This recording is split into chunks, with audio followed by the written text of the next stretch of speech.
UP Vidhan Parishad का 135 वर्ष पुराना इतिहास। और अगर कांग्रेस की बात करें तो मोतीलाल नेहरू 1909 में पहली बार विधान परिषद के सदस्य चुने गए थे।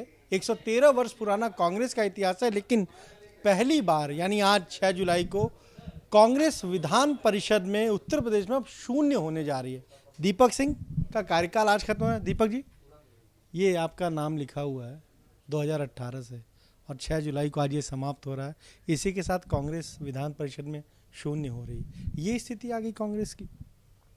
देखिए, ये समय बड़ा चलायमान होता है और हम सब धार्मिक लोग हैं। इसमें तो भगवान राम को वनवास में जाना पड़ा।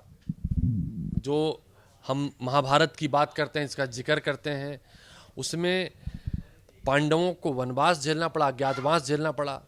भगवान कृष्ण जिन्होंने महाभारत के युद्ध को तिनके में ख़त्म कर सकते हैं, पूरी लड़ाई लड़नी पड़ी। तो कहते हैं ना, मनुष्य बली नहीं होते, समय होत बलवान, भीले लूटे गोपिका हुए अर्जुन हुए बान। समय का चक्र है, आज जीरो हुए हैं, फिर यकीनन जल्दी से ही फिर लौट के दोबारा से सरकार में आएंगे। इस यकीन के साथ थोड़ा दुगनी मेहनत से कांग्रेस पार्टी अपने काम को आगे बढ़ाएगी। जो हमारी गलतियां रही हैं, जिन कारण से हम कमज़ोर हुए हैं, आगे बढ़ेंगे। जो लोग आज कांग्रेस के शून्य होने से प्रसन्न हो रहे हैं, उनको भी उनके अतीत को याद दिलाएंगे कि कांग्रेस पार्टी वो विचारधारा है।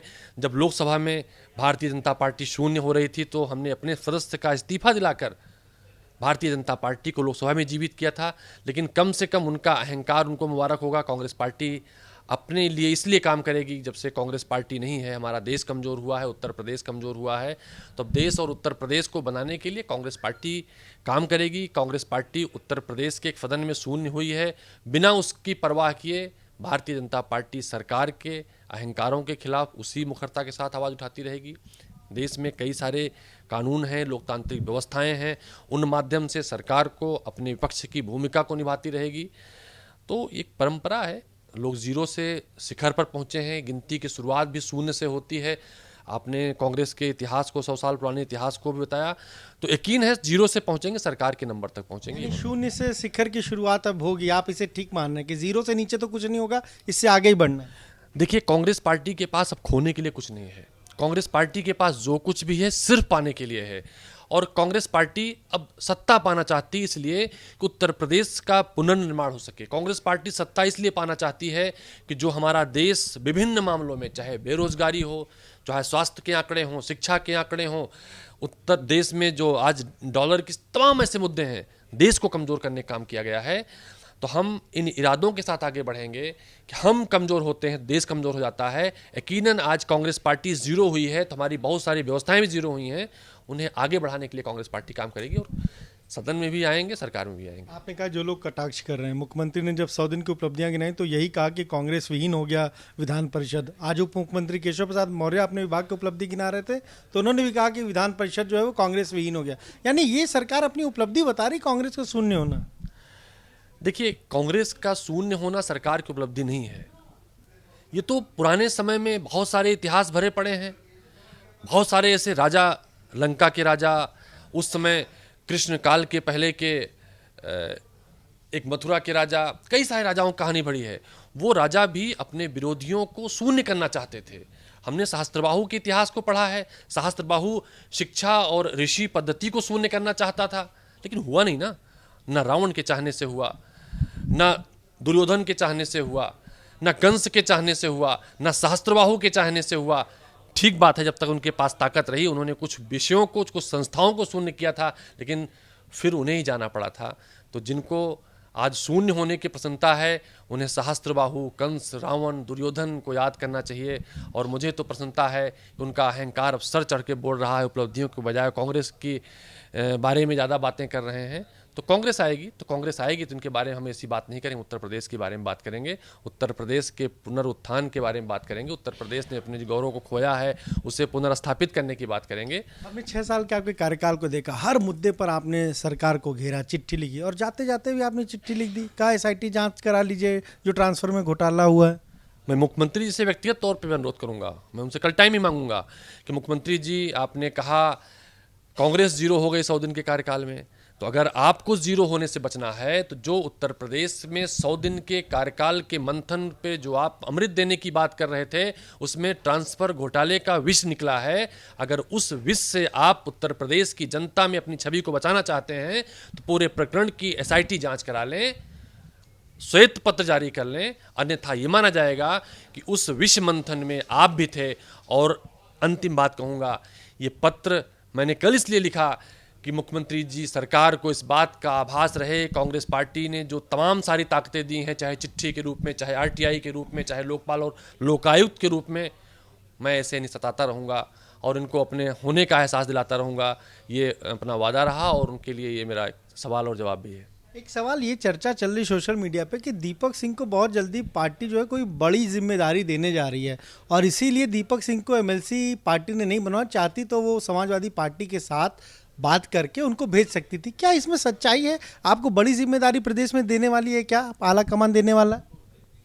अनुभव भाई, आप मेरे मित्र हैं और शायद जानते भी होंगे, एक दौर थे कि राज्यसभा, विधान परिषद मेरे दरवाजे चल के आती थी।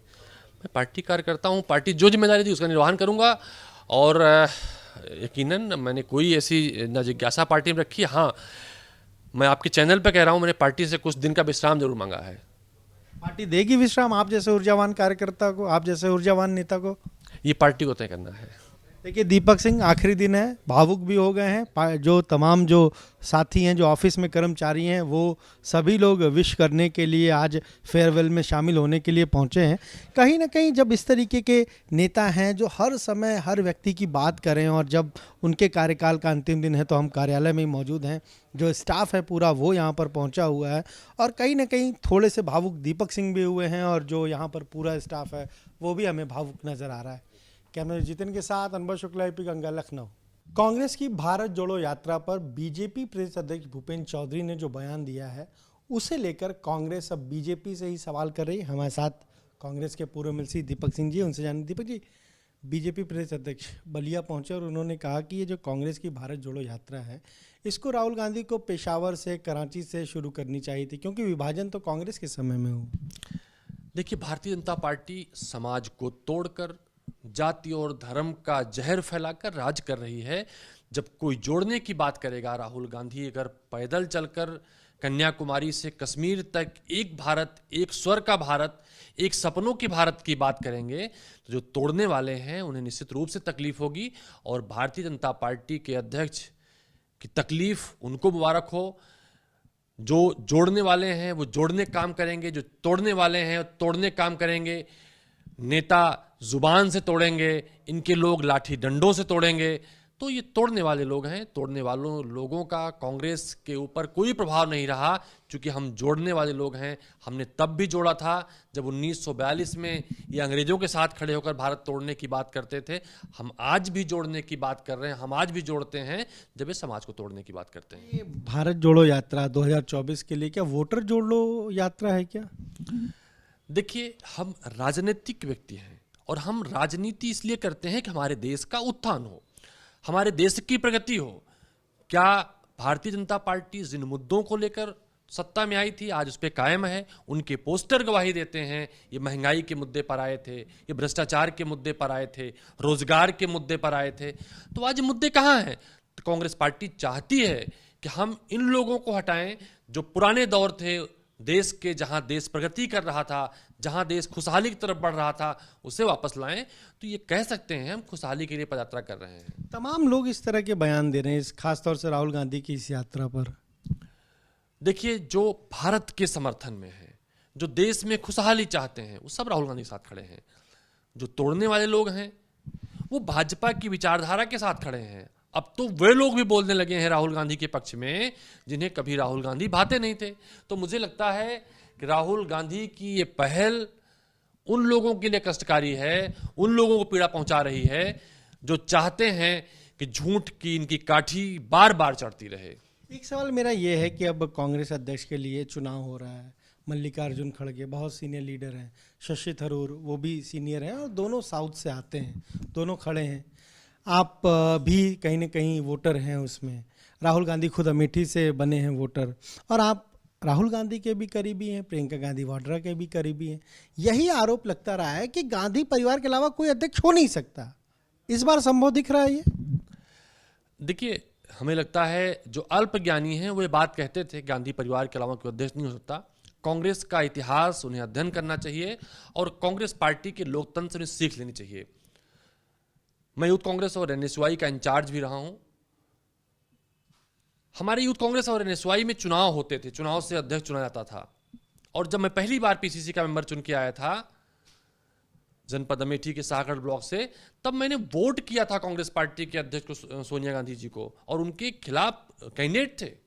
तो चुनावी प्रक्रिया से आते हैं। उन दलों को अपने गिरेबान में झांक कर देखना चाहिए जिनमें अध्यक्ष का मनोनयन अखबार से पता चलता है, न्यूज चैनलों से पता चलता है। उन लोगों को अपने गिरेबान में झांकना चाहिए जिनके वीडियो वायरल होते हैं। मोदी जी और गृह मंत्री जी जाते हैं और राष्ट्रीय अध्यक्ष भारतीय जनता पार्टी को धक्का मार के पीछे खड़ी कर देते हैं और जनता के बीच में जाके हाथ हिलाते हैं। तो मुझे लगता है वो कांग्रेस पे सवाल ना करें, अपने घर में देखें और अपने आप को झांके। कांग्रेस पार्टी में चुनाव हो रहे हैं, दो लोग चुनाव लड़ रहे हैं, दोनों में जितनी काबिलियत है मुझे लगता है भाजपा के किसी नेता में नहीं है। और मल्लिकार्जुन खड़गे जी जितना संसदीय अनुभव उनके पास है, भारतीय जनता पार्टी के दो नेताओं को मिलाकर भी नहीं है। उनके साथ खड़े हुए हैं हम लोग, तोड़ने वाले लोग नहीं हैं हम लोग, अच्छी बात कहने वाले विचारधारा के लोग हैं। तो ये आपने सुना, क्या कहना है दीपक इनका? साफ तौर पर कह रहे हैं कि जो लोग इस तरीके का बयान दे रहे हैं, खासतौर से कांग्रेस की भारत जोड़ो यात्रा पर, वो कहीं ना कहीं भारत को तोड़ने की बात करते रहे हैं। और अब शायद उन्हें ये लग रहा है कि कांग्रेस की इस यात्रा के जरिए कहीं ना कहीं एक ऐसा मैसेज जाएगा पार्टी को लेके, इसीलिए ऐसे बयान दिए जा रहे हैं। कैमरा जितेन के साथ अनुभव शुक्ला, एपी गंगा, लखनऊ।